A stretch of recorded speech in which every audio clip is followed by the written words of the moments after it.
Are you not entertained? What a Friday night of games, guys. What a Friday night for us. Two overtime games. And I'm trying to talk a little bit quietly because I feel like my voice is echoing throughout my entire damn house. But two overtime games. Wow. I mean, we'll get into it, but I'm still trying to come off that high really quick here. I guess we'll just jump right in. I don't really know. I don't have anything sarcastic or stupid to say, so we'll just jump right into it. Quad City and Sioux Falls. Let's go pull up the notes really quick.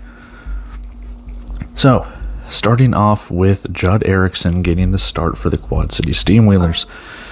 Quad City's first drive, 3 and out. Field goal is not good.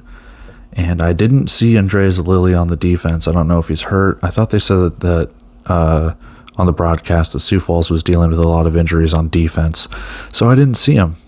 That's a key player that I had. And I didn't get to see him play. So that kind of sucks. But flipping sides, snap issues for Sioux Falls to start the game, kind of taking them out of rhythm. And that's going to be a theme. That's going to be a theme. It's the first game of the season. 4th down stop for Quad City on the Sioux Falls first drive. Quad City gets the ball at midfield. So Sioux Falls went for it on 4th down, didn't get it. Quad City takes over. Quad City can't get into the end zone, however. Field goal is good, and it's 3-0 Quad City. And then a bad snap on the next drive, and Hall goes down almost to the goal line. I think he's tackled by Jalen Swan. Sarah's field goal attempt, it's pretty much a punt at that point. Quad City moving the ball past midfield before the end of the first quarter, where it ends 3-0. Second quarter, Quad City scores 10-0 Quad City, and Sioux Falls is playing catch up. It looks like Quad City is in sync, and Sioux Falls is just they don't look like Sioux Falls. Easy pick 6 though. Very next drive. As soon as I say that, Sioux Falls needs it. Erickson telegraphs it. Easy out route. They just picked it off. 2-point conversion is good. It's 10-8 Quad City. Quad City needs to respond before halftime and not let Sioux Falls into this and get momentum. Great long pass to Raheem Harvey from Erickson. Vander has a long run to set up a 1st and goal after the 1-minute warning, and you cap it off with an Edward Vander run. It's an extra point good, 17-8, Steamwheelers. Sioux Falls has 12 seconds to score, and they get the ball to start the second half. Can they do anything with it? Sioux Falls' offense has been non-existent. I figured that they would have more firepower. I thought so in the preview. I thought it in their team preview. They didn't. It's just one game, but it's I don't know, man. That's just it's a sign of things to come, I guess. So, only points are from a pick 6 at this point. Near interception for Quad City. Ball hits the wall. Sioux Falls field goal attempt is no good. 17-8 at the half. Quad City leads. Sioux Falls gets the ball, but no offensive touchdowns in the first half. That's a little concerning. That's very, very concerning to me. I don't really know what was going on. So, we move on to the second half. Hold on, let me scroll here. Big start for Sioux Falls in the third. Hall throws the ball to Bell for a touchdown. Quad City challenges. I thought the ball was caught. That's not what they were challenging. I thought they were challenging the ball hitting the ground. Refs find a false start. So there's a false start. No touchdown. And it's another bad snap. This is not your father's Sioux Falls team. I'm getting a little worried. Another touchdown pass to Bell, another flag, but this time it's a legal defense, I believe, and Quad City gets the touchdown. 17-15, the extra point is good. And then on the ensuing kickoff, Jared Harrington, I'm going to call him Jared now, Jared Harrington returns it all the way, kick 6, except a flag doesn't stand. But Jared Harrington says, screw your flags. I'm going to catch a wide open touchdown a couple plays later. This one counts, though. In the end zone, 23-15. Quad City extends their lead. Extra point, no good. Sioux Falls needs to respond. They need to. Malik Duncan blows up a pass. Dude looks physical after some weight loss. He's going to be a force this year. Another low Sioux Falls snap. It's a thing. And a holding on third down. maybe a new center for their second game. I'm not sure. Bell gets Sioux Falls out of a jam on third down, gets past midfield. Another bad snap, but Bryson Denley gets it to a 1st and goal. Botch snap, blown, I guess not blown coverage, but he gets it up the middle. Denley gets in, touchdown Sioux Falls, extra point no good, or extra point is good, excuse me. I thought they were going to go for 2. It's extra point good. 23-22, and then Sioux Falls drops a big fat deuce in your face. 24-23. Sioux Falls leads for the first time. End of the third quarter, same score, 24-23. Fourth quarter. Quad City drive stalls, 4th down conversion isn't good, had man wide open, just overthrown. Is that a momentum shift? No, it's not. Sioux Falls using tempo and seems to have fumbled. Denley was called down. Sioux Falls field goal attempt is no good. Quad City has a chance to take the lead back. Jared Harrington catches the ball and is not touched down, results in a touchdown. 30-24, extra point is good. Another big fat deuce is dropped. Quad City extends their lead 32-24 with 5 minutes to play. Another low snap, but this time Billy Hall runs it all the way into the end zone. I believe it was like a 45-yard rush or somewhere close to that. 32-32 after a 2-point conversion. Decent kick return in Quad City is almost to midfield with less than 5 to play. Vander runs and sets up a 3rd and medium. Flag on Sioux Falls gets them the first down. 1 minute warning. Quad City needs a field goal to win. Bubble screen blown up with 47 seconds left. Erickson scrambles, gains a few, 4th down. Quad City takes the clock down to 2 seconds and botches the game-winning field goal attempt. Bad snap. Harrington can't get it, and we go to overtime. Okay, so, overtime. Quad City is up first, and they already face a 3rd down after an incomplete pass and I think a short run. Kevon Rudd catches a 3rd down pass and gets it 1st and goal for Quad City. Judd Erickson keeps it and scores on a 2-yard touchdown, 38-32, and the extra point is botched. The extra point goes over the head of Harrington. He gets it back towards midfield or just about, and he has to cover it. Is that extra point going to haunt them? Sioux Falls is up next, and Billy Hall's 2nd down pass is almost intercepted by Filler. Hall completes the pass to Bell for the 1st down. 1st and goal, 4 downs left. 1st down. Bryson Denley is stopped for no gain. I do not know why they're running the ball in a goal line situation. Well, not goal line, but goal-to-go situation. 2nd down. Okay, maybe you should run it, because 2nd down, Billy Hall's pass is intercepted by Trey Smith, and Quad City wins the game. So the extra point doesn't haunt them. The botched snap to kick the game winner doesn't haunt them. Quad City wins 38-32. Stats have been here this entire time. I'm going to quickly just go over them as you've seen them on the screen. It's not necessarily an even game when it comes to total yards. Quad City outgained them, had more passing yards. Rushing was about the same amount of rushing attempts.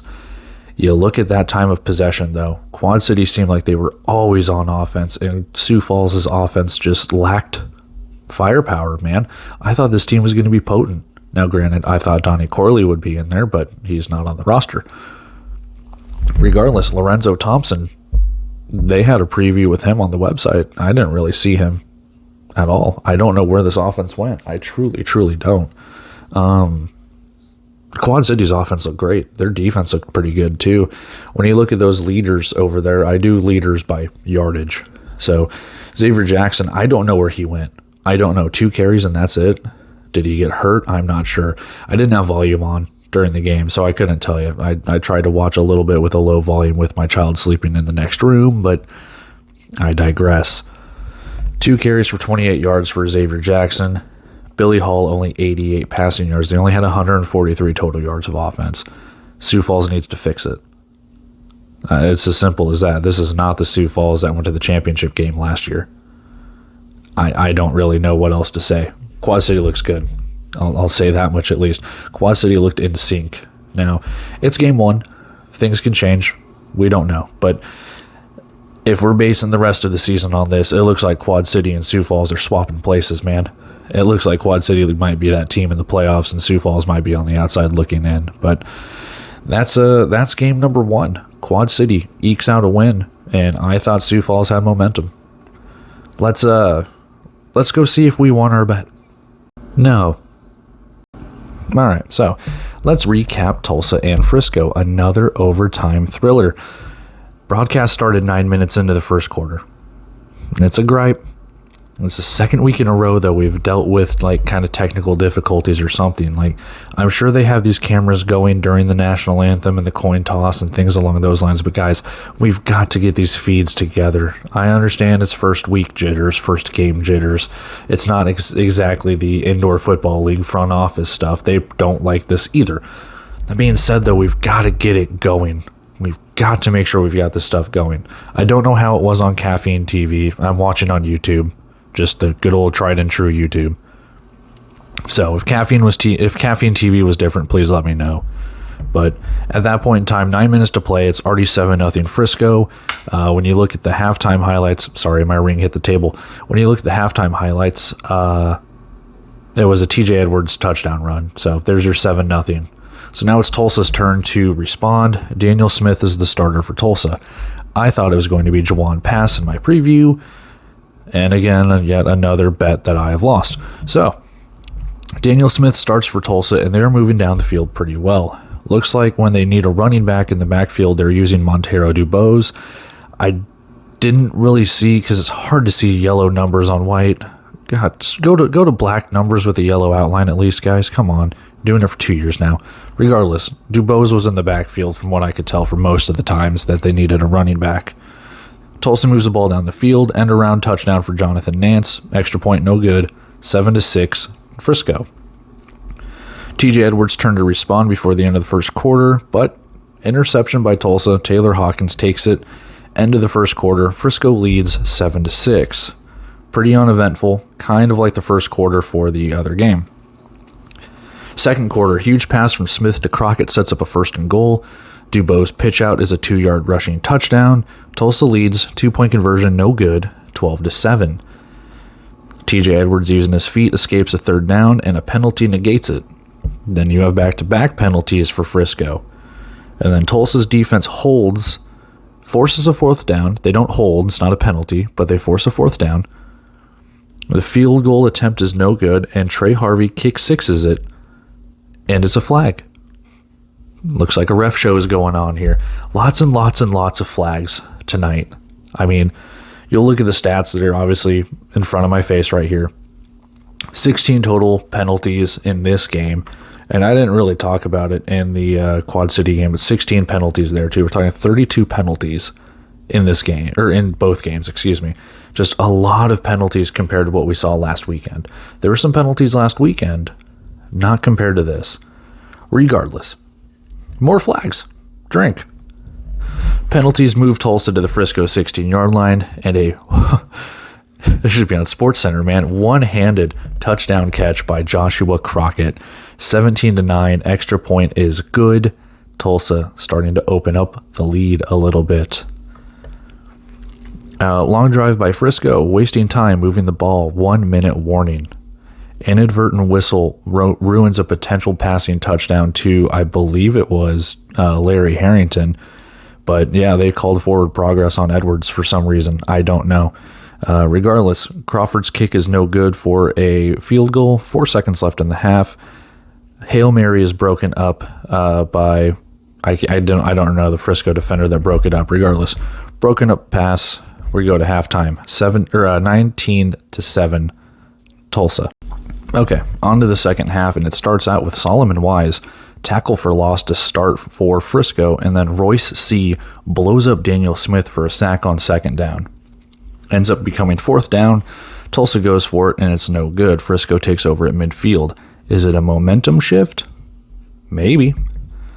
And then on Frisco's drive, there is big bruising Jimmy Smith. Guy is good. I mean, he was breaking tackles and bouncing people off of him all night. TJ Edwards is sacked by Noah Lyles on 3rd down to stop Frisco's drive, but Crawford's field goal attempt is good. 19-10, Tulsa still leads. Ensuing drive, Tulsa, Lex Rosario catches a touchdown pass, wide open, Tulsa now cruising. 25-10. The extra point is botched. No good.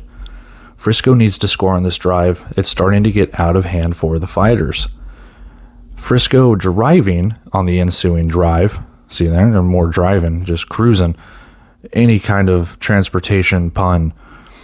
Almost scores the touchdown before the end of the quarter. Alas, 25-10, end of the third quarter. 15-point lead for the Tulsa Oilers. Starting the fourth quarter, Tulsa gets Frisco down to a third down, but jumps off sides. Frisco converts a 3rd and 1. Given the backfield that Frisco has, it's pretty much like the tush push for the Eagles. Like, they're going to get a 3rd and 1 most of the time. Jimmy Smith running hard, can't get into the end zone. He's swarmed by 4 Oilers on kind of a stand-up play. TJ Edwards does get in on the end zone, though, on a nice little quarterback keeper. 25-17, the extra point is good. Ensuing drive for Tulsa, big run by Daniel Smith to cross midfield. Frisco forces a 4th and goal. Tulsa goes for it on 4th and goal and is stopped. Frisco takes over with a 1-possession game. Edwards scrambling, using his legs, does what he does best and gets across midfield.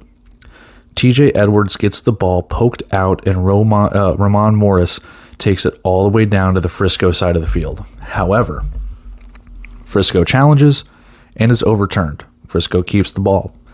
Same thing with Quad City. I didn't have the volume on in this game. As soon as I saw that happen and the play gets overturned, I had to kind of turn my volume up a little bit. I still didn't hear the call, but let me know what the call was. Apparently, there was either an offsides or illegal defense or something that caused Frisco to keep the ball.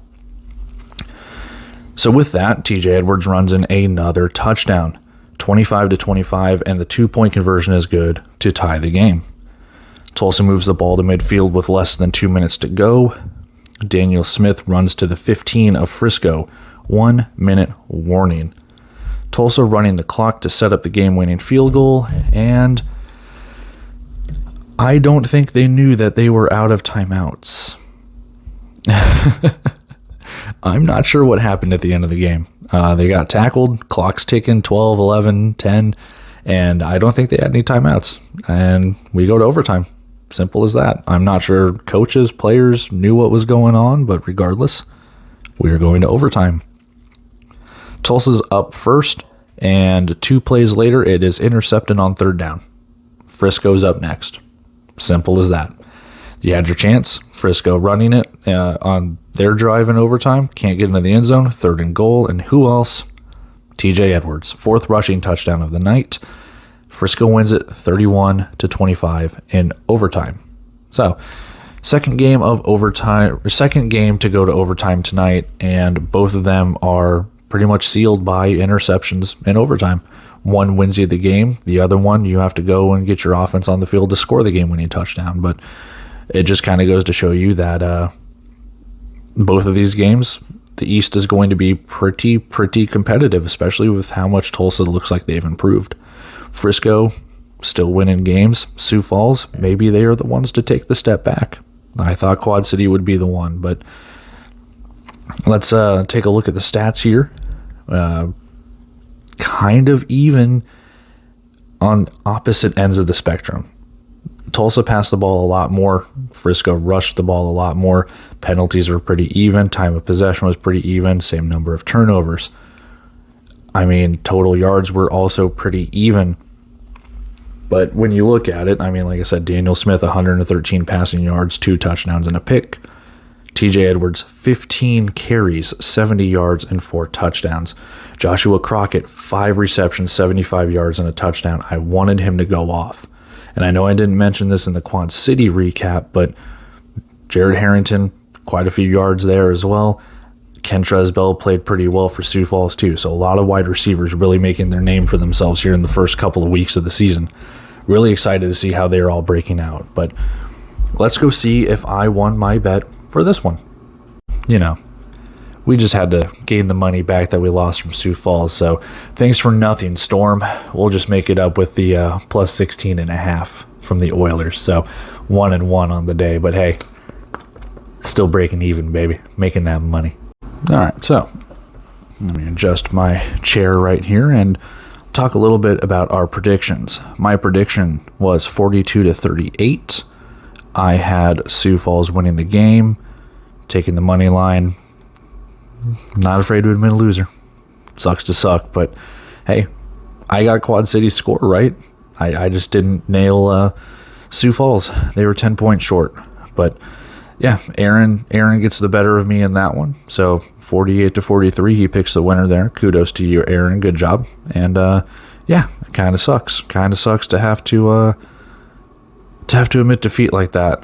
But it's just the way that the cookie crumbles, man. It sucks. Moving on to the next game, though.